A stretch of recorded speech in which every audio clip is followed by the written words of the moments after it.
నమో నారాయణాయ. అందరికీ నమస్కారం అండి. మనకు వైశాఖ మాసంలో వైశాఖ పురాణాన్ని మనము చెప్పుకుంటున్నాము. దీంట్లో వైశాఖ పురాణంలో మూడవ అధ్యాయాన్ని ఈరోజు చెప్పుకుందాం. అయితే నారదుల వారు అంబరీష మహారాజుకు తెలియజేస్తూ ఉన్నారు వైశాఖ మహత్యం గురించి. వైశాఖ మాసము విష్ణువుకు ప్రీతికరమైనది కాబట్టి ఈ విధంగా చెయ్యాలి అని. అయితే అంబరీష మహారాజు ఏమడిగాడంటే, గొడుగు, చెప్పులు, జలము దానం చేయాలన్నారు కదా. అయితే ఈ వైశాఖ మాసంలో చేయదగిన దానాలు ఇవేనా, ఇంకేమైనా ఉన్నాయా, అవి ఏంటి, వాటి ఫలితాలను కూడా తెలియజేయండి అని అడుగుతూ ఉన్నాడు అన్నమాట. అప్పుడు నారద మహర్షి ఈ విధంగా చెప్తున్నాడు. నారాయణం నమస్కృత్య నరం చైవ నరోత్తమం దేవీం సరస్వతీం వ్యాసం తతో జయముదీరయేత్ అని ప్రారంభించి ఈ విధంగా చెప్తూ ఉన్నాడు. అయ్యో నారద మహర్షి, ఎట్లా చెప్పాలి నీకు? మనకు ఆ విధంగా దానం చేయడం అనేది ఒక చాలా మహత్తు గలది, చాలా పుణ్యప్రదమైనది ఈ మాసంలో. అయితే చాలా ఉన్నాయి, అటువంటి నేను చక్కగా వివరంగా తెలియజేస్తా, శ్రద్ధగా విను మహారాజా అని చెప్తూ ఉన్నాడు నారద మహర్షి. చల్లని గాలి తగులుతూ సుఖనిద్రను కలిగించే పర్యంకము అంటే మంచం ఒక సద్బ్రాహ్మణునికి గృహస్థునకు దానమిస్తే ధర్మ సాధనకు హేతువైన శరీరము వ్యాధి బాధలు పడకుండా జీవిస్తారట, మంచాన్ని దానం చేయడం వల్ల. అయితే మనం మరి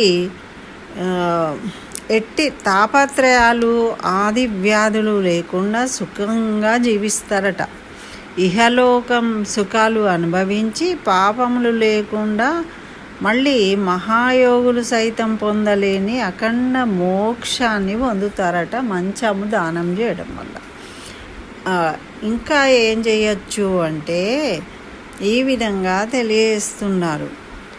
అయితే వైశాఖ మాసం ఎండలకు బాధపడిన వాళ్ళు ఉంటారు కదా, బాధపడుతూ ఉంటే వాళ్ళకు శ్రమ పోయేటట్టు బ్రాహ్మణ శ్రేష్ఠుల శ్రమను పోగొట్టే దానికి అంటే ఎవరైనా కూడా పని చేసిన తర్వాత ఆ శ్రమను పోగొట్టుకోవడానికి కాస్తంత రెస్ట్ తీసుకుంటారు కదా. ఆ రెస్ట్ తీసుకోవడానికి శయనించడానికి వీలైన మంచాన్ని మనము ఇస్తూ ఉన్నాం కదా. అట్లా ఇచ్చినప్పుడు వాళ్ళు దాని మీద కూర్చున్న దాత తెలిసి తెలియక చేసిన సర్వ పాపాలన్నీ తొలగిపోతాయట. అంటే మంచము ఇచ్చినప్పుడు వాళ్ళు దాన్ని ఉపయోగిస్తూ ఉంటే, వాళ్ళు ఎప్పుడు ఉపయోగిస్తూ ఉంటారో దాన్ని మన పాపాలన్నీ తొలగిపోతాయి. మరి ఎట్లా తొలగిపోతాయట అంటే అగ్నిచే కర్పూరం దహింపబడినట్టు, కర్పూరం వెలిగించగానే అది మండి పోతుంది కదా, ఆ విధంగా మన పాపాలన్నీ తొలగిపోతాయట. మరి ఇహలోక సుఖాలు అనుభవించి మోక్షాన్ని పొందుతాం.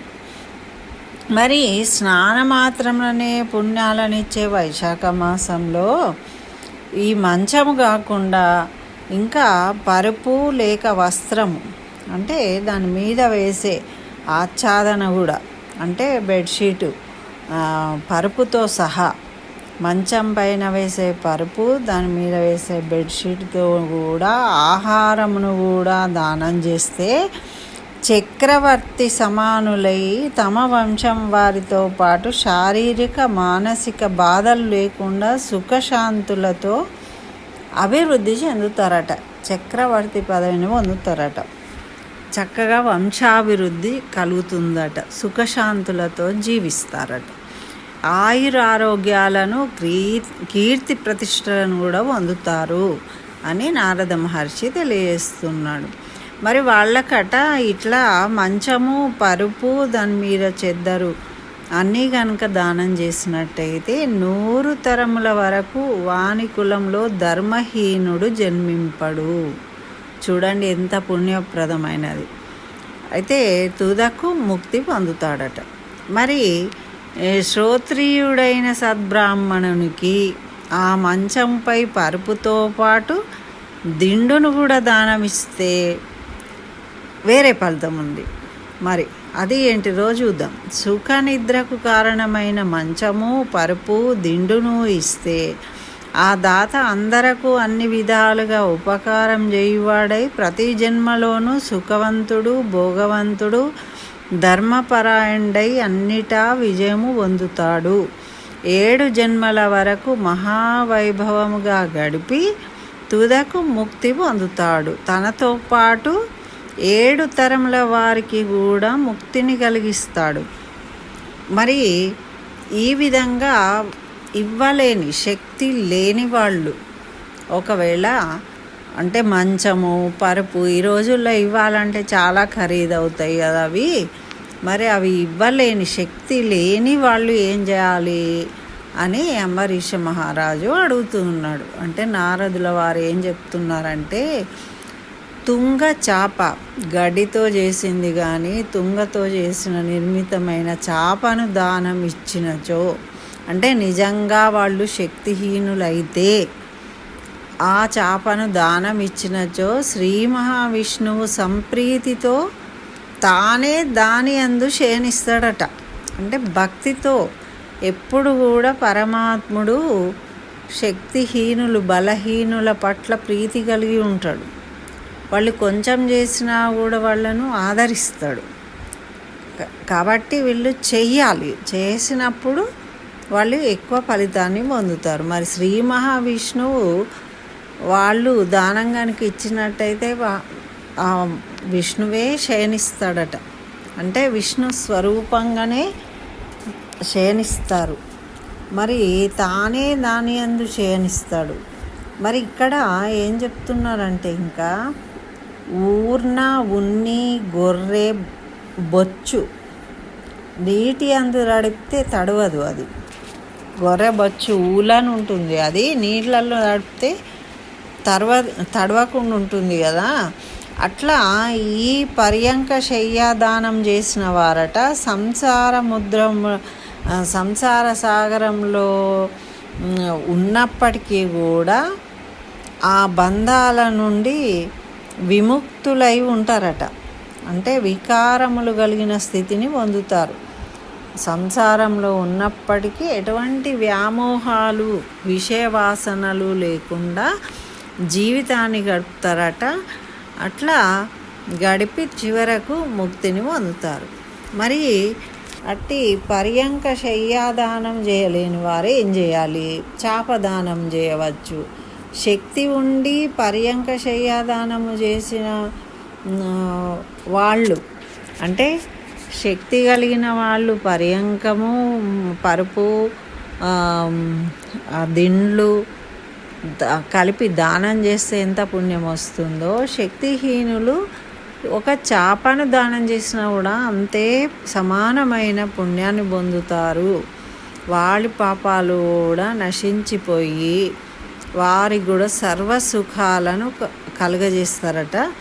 మరి రాజా వైశాఖ మాసంలో కంబళి దానం చేసిన వారికి అపమృత్యు దోషాలు తొలగిపోయి చిరకాలం నిశ్చింతగా జీవిస్తారట. మరి ఇంకా ఏం చేయొచ్చు? చాలా నాకు ఉత్సాహంగా, ఆసక్తిగా అనిపిస్తుంది నారదముని. ఇంకా ఏం చేయొచ్చు, ఇంకా వివరంగా చెప్పండి అని అడుగుతున్నాడు అంబరీషుడు. అప్పుడు ఈ విధంగా చెప్తున్నాడు. ఎండచే పీడింపబడిన వాడికి వస్త్రము దానం చేయాలి. కట్టుకోవడానికి బట్టలు లేని వాళ్లకు చక్కగా ఈ ఎండాకాలం కాబట్టి కాటన్ వస్త్రాలను ఒకవేళ దానం చేసినట్టయితే పరిపూర్ణ ఆయుర్దాయం పొంది తుదకు ముక్తిని పొందుతారు. మరి లోన తాపంను పోగొట్టి కర్పూరం దానం ఇచ్చినచో ముక్తి, ఆనందము కలుగుతాయట. దుఃఖాలు నశిస్తాయట. మరి ఉత్తమ గతిని పొందుతారట. మరి ఉత్తమ బ్రాహ్మణునికి పుష్పాలు దానం ఇవ్వడం వల్ల కూడా సర్వజనులను వశపరుచుకున్న మహారాజుగా చిరకాలం సుఖిస్తారట. అంటే ఒక మంచి మహారాజు వలె జీవితాన్ని సుఖంగా అనుభవిస్తారట. మరి కుమారులు మనుమలు మున్నగవారితో సర్వ సౌఖ్యాలు అంది చివరకు ముక్తిని పొందుతారట. ఏంటి? పుష్పములు దానం చేయడం వల్ల. సూర్యుడు మేషరాశిలో ఉన్నప్పుడు వైశాఖ మాసంలో కర్పూర తాంబూలం దానమిస్తే చక్రవర్తి అయి మోక్షం పొందుతాడట. ఉన్న దగ్గర చక్రవర్తిలాగా జీవించి చివరకు మోక్షాన్ని పొందుతారు. మరి చర్మమునకు ఎముకలకు గల సంతాపాన్ని పోగొట్టే చందనం ఉంటుంది కదా, చర్మానికి చందనం పూసుకుంటారు. ఎండాకాలం చల్లగా ఉంటుంది. అందుకే కదా మనకు అక్షయ తృతీయ ఈరోజు మనము నరసింహస్వామికి చందనం పెట్టేది అందుకోసమే. ఆయన శాంతపడాలి, శాంతిని పొందాలి అనే చందనంతో లేపనం చేస్తారన్నమాట. అయితే ఆ విధంగా ఒకవేళ చందనాన్ని దానమిస్తే సంసార తాపత్రయం నశించి సుఖమును దుఃఖములు పాపములు లేకుండా జీవించి ముక్తిని పొందుతారట. అంటే చూడండి, దేని పట్ల ఆసక్తి లేకుండా చివరకు ముక్తిని పొందుతారట. మరి ఇంకా ఏం చేయొచ్చు మేము ఇవి కాకుండా అని ఆసక్తిగా అడుగుతున్నాడు అంబరీష మహారాజు.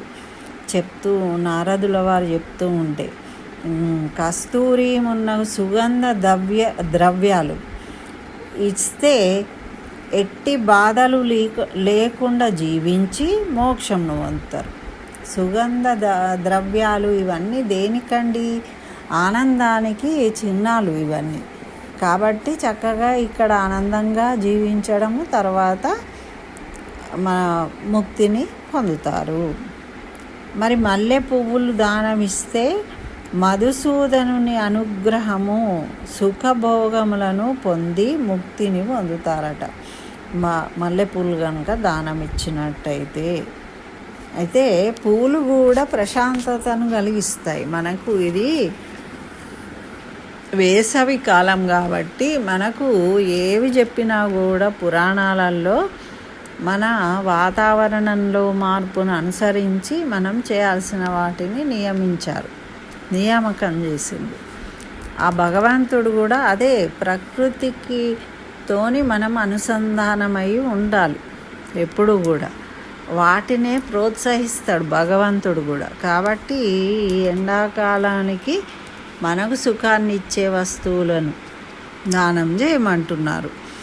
మరి ఇక్కడ పోక చెక్కలు, తాంబూలం, సుగంధ ద్రవ్యాలు, కొబ్బరికాయలు దానమిస్తే 7 జన్మల వరకు బ్రాహ్మణుడై జన్మించి వేద పండితుడు ధనవంతుడై 7 తరముల వారితో కలిసి ముక్తిని పొందుతారట. చూడండి ఎంత గొప్ప విషయం ఇది. తాంబూలానికి అంత ప్రాముఖ్యత ఉన్నదన్నమాట. మరి సద్బ్రాహ్మణుని ఇంటిలో విశ్రాంతి మండపం కట్టించడం అంటే ఎవరైనా కూర్చోవడానికి నలుగురు చక్కగా ఆచ్ఛాదన నీడ ఉండేటట్టు షెడ్డు లాంటివి వేయించడము, పుణ్యము అట్లా వేయించినప్పుడు నలుగురు అక్కడ కూర్చొని సంభాషిస్తూ చక్కగా ఆనందపడితే అప్పుడు కలిగే పుణ్యమట ఆ దాతకు ఇంత అని చెప్పరాదట. అనంతమైన పుణ్యం కలుగుతుందట, మాటలకు అందనిదట. మరి నీడనిచ్చే మండపము, నీడలో ఉన్న ఇసుక తిన్నెలు, పిల్లలు చల్లగా ఉంటుందని ఎండాకాలము ఆరు బయట ఇసుకలో ఆడుకుంటూ ఉంటారు. అట్లా ఇసుక తిన్నెలను వేయించడం, అక్కడ కూర్చొని చక్కగా హాయిగా అందరూ కబుర్లు చెప్పుకుంటారు అన్నమాట. మెత్తగా ఉంటుంది కదా, చిన్నపిల్లలు కానీ పెద్దవాళ్ళు కానీ. నీడనిచ్చే మండపాలు కట్టియడము, చలివేంద్రాలు పెట్టియడము, ఇట్లా నిర్మించి బాటసార్లకు జనులకు ఉపకారం చేస్తే లోకాధిపతులు అవుతారు. అంటే రాజకీయ నాయకులయ్యి లోక పాలకులు అవుతారు, లోకాలకు అధిపతులు అవుతారు. అంటే మనకు రాజకీయ నాయకులే కదా ఇప్పుడు, అట్లా అన్నమాట, అధికారాన్ని పొందుతారు. మరి ఇంకా మార్గంన తోట, చెరువు, నూయి, మండపము వీన్ని నిర్మింపజేస్తాయి. కొంతమంది పోతుంటే ఒక బెంచీలు పెట్టిస్తారు, ఒక షెడ్ వేయిస్తారు ఎక్కడనో. అట్లా ఎండలో వెళ్ళే వాళ్ళు కాస్తంత విశ్రాంతి తీసుకుంటే అక్కడ ఉంది కదా, అబ్బా ఎవరో పెట్టించారు, చాలా మంచిగా పెట్టించిండ్రు అని వాళ్ళు అనుకుంటారు అనుకున్నప్పుడు వీళ్ళకు మంచి జరుగుతుంది. మరి చలివేంద్రము పరులకు ఉపయోగించి మంచి పనులు చేయాలి. పుత్రుడు లేడు అని అనుకోకూడదట. ఎట్లా అంటే మనకు నూయి, చెరువు, తోట, విశ్రాంతి మండపము, చలివేంద్రము, పరులకు ఉపయోగించే మంచి పనులు చేయడము, ఇవన్నీ కూడా పుత్రుడితోని సమానమట. ఇందులో ఏవి చేసినా కూడా పుత్రులు లేరు అనేది అవసరం లేదట. పుత్రులు ఉన్నప్పుడు మనకు ఏ పుణ్యలోక ప్రాప్తి కలుగుతుందో ఈ పనులు చేయడం వల్ల కూడా మనము అటువంటి పుణ్యాన్ని పొందుతాము అని. మరి శాస్త్ర శ్రవణం చేయడము, తీర్థయాత్ర, సజ్జన సాంగత్యము, జలదానము, అన్నదానము, రావి చెట్టు నాటడం, పుత్రుడు అనేవి కూడా 7 సప్త సంతానాలు అంటారట వీటిని. వీటిలలో ఏవి చేసినా కూడా మనం పుత్ర సంతానం కలిగి ఉన్నట్టే. ఒకవేళ పుత్రులు లేకపోయినా ఈ 7 ఏది చేసినా కూడా దానివల్ల మనకు పుత్ర సంతానము ఉన్నట్టుగా ఉంటే మనకు ఎటువంటి పుణ్యం కలుగుతుందో అటువంటి పుణ్యం కలుగుతుందట. మరి ధర్మకార్యాలను చేసిన సంతానం లేని వారికి పుణ్యలోక ప్రాప్తి కలుగుతుంది. ఇవన్నీ ఏంటి? ధర్మకార్యాలు. ఈ ధర్మకార్యాలు చేయడం వల్ల పుత్ర సంతానం లేకున్నా కూడా ఓ రాజా సప్త సంతానం అంటారు. ఇవి చేయడం వల్ల కూడా చక్కగా పుణ్యలోకాలు ప్రాప్తిస్తాయి ఈ వైశాఖ మాసంలో చేయడం వల్ల. మరి ఈ 7 సంతానాలలో యథాశక్తిగా దేనినైనా ఒకదాన్ని చేస్తే సంతానవంతుడు అయినట్టే, పుణ్యలోకములను పొందవచ్చు. మరి పుణ్యపాప వివేకం లేని పశువులు, పక్షులు, మృగాలు, వృక్షాలు, మరి వాటికి సద్ధర్మాచరణ ఉంటుందా? ఉండదు.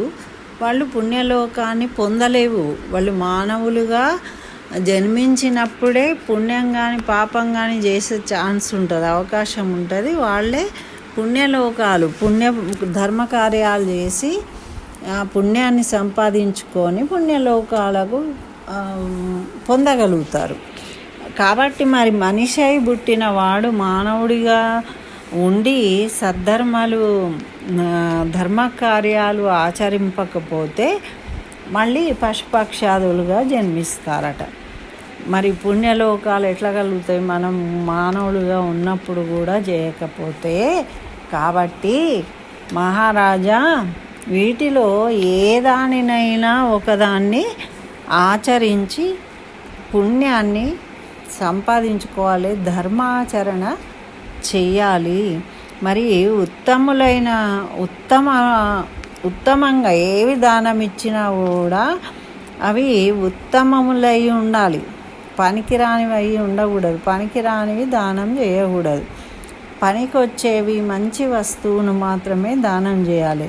మరి పోక చెక్కలు, కర్పూరము మొదలైన సుగంధ ద్రవ్యాలు వేసి తాంబూలాలను సద్బ్రాహ్మణులకు దానం ఇస్తే వారి పాపములన్నీ పోతాయి. అంటే ఇచ్చిన వారి పాపాలన్నీ కూడా పోతాయట. తాంబూల దాత కీర్తిని, ధైర్యాన్ని, సంపదను పొందుతారట కేవలం తాంబూల దానం చేయడం వల్ల. చూడండి, కీర్తిని, ధైర్యాన్ని, సంపదను పొందుతారు, ఇది నిశ్చయము. మరి రోగి అయిన వాడు తాంబూల దానం ఇస్తే రోగ విముక్తుడవుతాడు. ఆరోగ్యం గలవాడు తాంబూలం దానమిస్తే ముక్తిని పొందుతాడు. మరి వైశాఖ మాసంలో తాపహారమైన అంటే చాలా దాహం కలిగిన వాళ్లకు మజ్జిగ దానమిస్తే విద్యావంతుడు, ధనవంతుడు అవుతాడు. కాబట్టి వేసవి కాలంలో తప్పక ప్రయాణం చేసి అలసిపోయిన వాళ్లకు మజ్జిగనిచ్చి మరింత పుణ్యంను పొందవచ్చట. వాళ్ళకి ఇంటికి వచ్చిన వాళ్ళకు, మన ఇంటి ముందర ఉన్న వాళ్ళకు, మన ఇంట్లో ఏదైనా పని కోసం ఎవరైనా వస్తూ ఉంటారు కదా, వాళ్ళు వచ్చిన వాళ్ళకు వాళ్ళకి శ్రమ తెలియకుండా మజ్జిగను ఇచ్చినట్టయితే మనకు పుణ్యం కలుగుతుంది. అయితే ఈ వైశాఖ మాసంలో దప్పిక తీరడానికి బాటసార్లకు, సద్బ్రాహ్మణులకు పెరుగు దానం చేయవచ్చు. మరి ఇంకా దప్పిక తీరడానికి మజ్జిగ, పెరుగు ఒకవేళ దానం చేస్తే కనుక అనంత పుణ్యం కలుగుతుందట. లక్ష్మీ వల్లభుడైన మధుసూదనునికి ప్రియమైన వైశాఖ మాసం కాబట్టి శ్రేష్టమైన బియ్యాన్ని దానమిస్తే పూర్ణ ఆయుర్దాయాన్ని పొందుతారు. ఎన్నో యజ్ఞాలు చేసిన ఫలితాన్ని, పుణ్యఫలాన్ని పొందుతారు. తేజోరూపమైన ఆవు నెయ్యి, చక్కగా కల్తీ లేని ఆవు నెయ్యిని కనుక సద్బ్రాహ్మణునికి దానమిస్తే వారు అశ్వమేధ యాగం చేసినంత పుణ్యాన్ని పొందుతారట. చివరకు ఇక్కడ సుఖాలు అనుభవించి తుదకు విష్ణు పదాన్ని చేరుతారట ఆవు నెయ్యి దానం చేయడం వల్ల.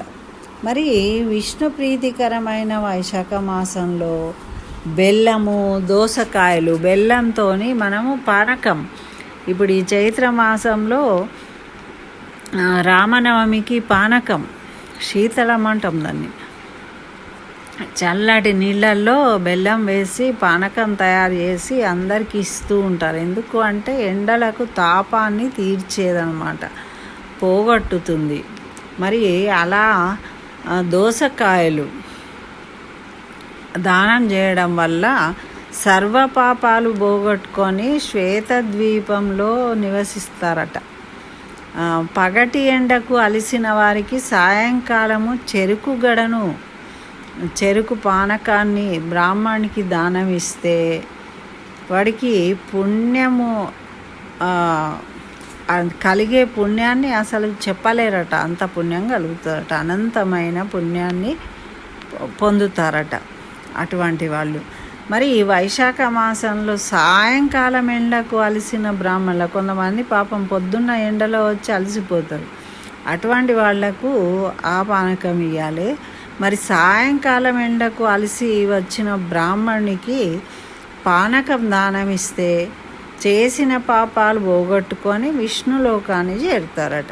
మరి పండ్లను, పానకాన్ని దానమిస్తే దాత యొక్క పితృదేవతలు అమృతపానం చేసినంత ఆనందపడి పితృదోషాలు అనేవి తొలగిపోతాయి, వంశాభివృద్ధి కలుగుతుందట, విష్ణులోకంను చేరుతారట. పితృదేవతలు కూడా ఎవరైనా